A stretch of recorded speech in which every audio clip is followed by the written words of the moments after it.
Yes, what's going on people? 2024 offered some fantastic horror movies, and it's looking like we're in for another jam-packed ride of more terror than ever in 2025. There's reboots, monster returns, and new storylines, and I'm excited to share with you 10 of my favourite looking upcoming horror movies in 2025. It'd be good to hear the movies that you're excited about, so please drop us a comment below. And also for updates, please subscribe to the channel. Number 1. Wolfman. Look, when I watch a movie trailer and the logo for Blumhouse flashes on the screen, I always sit forward with much excitement, every single time. And the team are back again with what looks like an awesome looking reboot of the 1941 classic horror movie. This one follows a family that gets into a car accident after being attacked by an unseen animal. After barricading themselves in a remote farmhouse for safety, they soon discover that the father was somehow infected by the creature. Soon after, his behaviour starts to worry his family. And then his gradual transformation endangers everybody he holds dear. Really looking forward to this one, can't wait. Number 2. Companion. This looks like it's going to be a twisted movie. A psychological thriller with what seems to be a kidnapping love story. A violent chain of events spirals after a billionaire's death. The story follows a group of girls that plan a weekend trip away, but from what I see in the trailer, it would appear that the trip isn't what they hoped for. Jack Quaid is class, and seeing him play a role like this is always exciting. He was great in the Scream movie franchise, so really looking forward to this one as well. Number 3. Presence. The story follows a small group of characters who find themselves in an eerie suburban location. What starts as a slow burn mystery quickly unravels into a mind-bending journey that blurs the lines between reality and paranoia. The trailer is very creepy. It gives absolutely nothing away, but it looks like the audience view is of whatever presence is in the house. Love the idea and great to see Lucy Liu in a horror movie. Defo watching this one in the cinema. Number 4. The Monkey. The movie follows a man haunted by a wind-up monkey toy that seems to bring death and misfortune. As a child, Hal noticed a disturbing pattern whenever the monkey clapped its cymbals. A death or calamity followed. Believing the monkey was somehow cursed, a young Hal threw it into a dry well near his home. Decades later, the monkey randomly resurfaces. With its reappearance, the monkey once again wreaks chaos in Hal's life. The trailer looks really good, and there's also a small touch of comedy in it. It'd be interesting to see where this one goes, can't wait.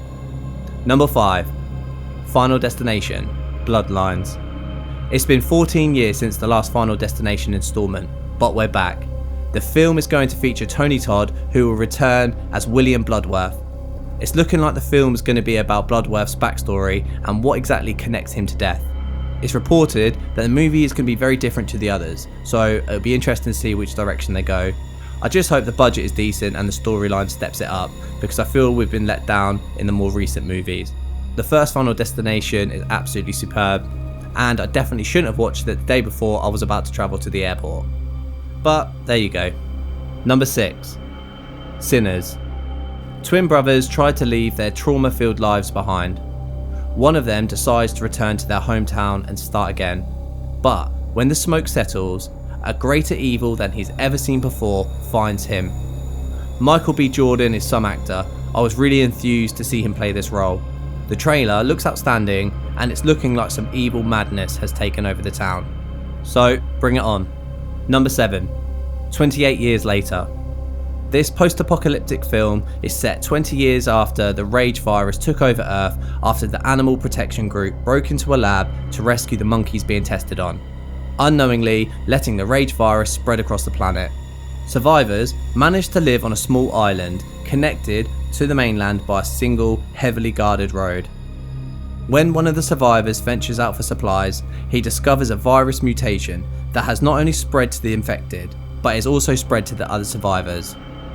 I'm a huge fan of the 28 Days Later series. When they announced the 3rd installment, I was buzzing. This is going to be brilliant. The trailer is awesome, and I've done a 28 years later timeline on a previous video. Please head over to the channel and check it out. Number 8. Megan 2.0. If you're into dancing, serial killing, AI robot dolls, then Megan is the movie for you. And the little psycho robot is back again, new and improved. She's deadlier than ever, and she's back to wreak more havoc. After the events of the first movie, she's ready to cause even more chaos and trouble. Go on Megster, give 'em hell. Number 9. I Know What You Did Last Summer. This reboot of the 1997 slasher classic starring everybody's favourite 90s power couple, Freddie P and Sarah Michelle Gellar, aka Buffy the Vampire Slayer, is set to have an all-new cast who will be chased and terrorised by the Fisherman. It's reported that Freddie is back playing his original role. I hope that's true, would be good to see the 90s heartthrob back in action. Loved the original, can't wait for this one. Number 10. The Conjuring, Last Rites. Anybody who's into horror movies will be glad to hear this announcement. Our number 1 paranormal investigators, Ed and Lorraine Warren, take on a whole new world of terror for one last time. To be honest, I'm devastated to hear that the Conjuring universe is coming to a close, but apparently there are some spin-offs planned and in the works, so I hope that's true. Keep an eye on the channel for updates. So there you have it. There's my top 10 horror movies of 2025. If there's any other movies out there that I've missed that you think should be in the top 10, please drop us a comment below. Looks like I'm going to be spending a lot of time in the cinema.